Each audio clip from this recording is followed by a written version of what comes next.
अपक्ष आमदार प्रसाद गांवकारान 28 जुलय 2017 तेन्नाचो काँग्रेसीचो आमदार विश्वजीत राणेक अपात्र करचो म्हूण विश्वजीत राणेच्या विरोधात सभापती कडेन अपात्रता याचिका केल्ली. ताचेर गोंय विधानसभेच्या सभापती मुखार सुनावणी चालू आशिल्ली. ताचेर निमणो निर्णय 22 मेक सभापती दिवपाचो आसा. 22 मेक निकाला वेळार दोगय आमदारांक सभापती कार्यालयान हजर रावपाक सभापतीन सांगला. विश्वजीत राणेक अपात्र करपा संबंधी केल्ल्या अर्जाचेर पयली सुनावणी 4 ऑगस्ट 2017 सुरवात जाल्ली. उपरांत ताच्यो सुनावण्यो सभापतीच्या कार्यालयान चालू आसले. Independent MLA Prasad Gaonkar against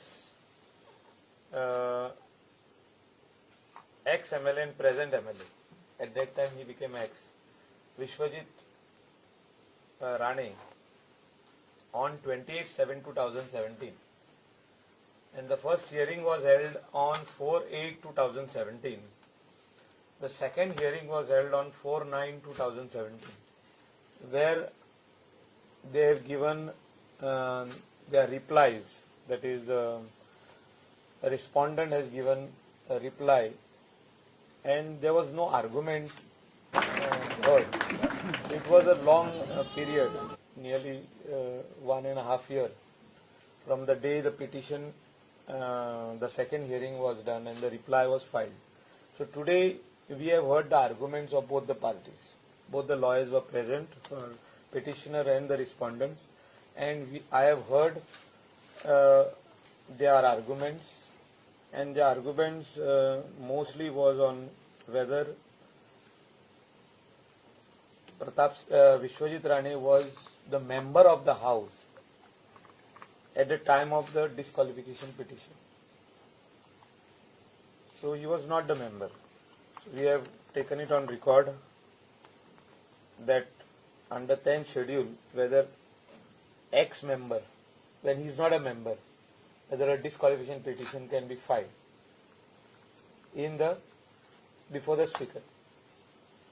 So he got re-elected to the house after 6 months.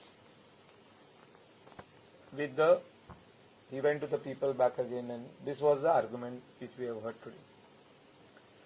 And there were counter arguments from that, and both the parties have said that they will not file rejoinders. The reply what they have filed, they are relying on that. The respondent has given us a Supreme Court judgment on the whip which was issued by Congress party, where Supreme Court has given some judgment on the whip when the whips are being issued by a political party. That whip can be used up to what limit, for what it is being used, if a member does not go as per the whip. So we are going on through the judgment in the next 2-3 days. So we have kept after going through all the judgment of Supreme Court and hearing the petitioner and the respondent, we have kept the orders on 22nd of May 2019. 22nd. The order is been reserved now. Reserved. So we have called both the respondent and the petitioner to that order will be delivered on that particular day.